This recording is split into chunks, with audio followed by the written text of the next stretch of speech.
mailawan ay napaparam.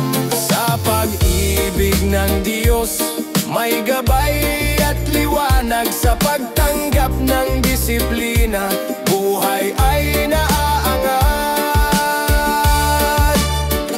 Lumakad sa karunungan kasama ang matuwid.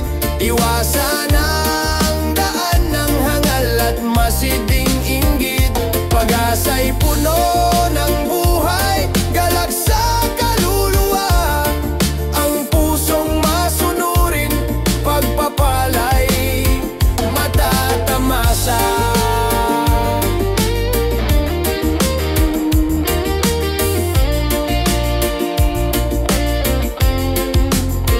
Ang kayamanan lilipas at mawawala, ngunit ang matuwid, mayaman sa pamilya ang nagtutuwid.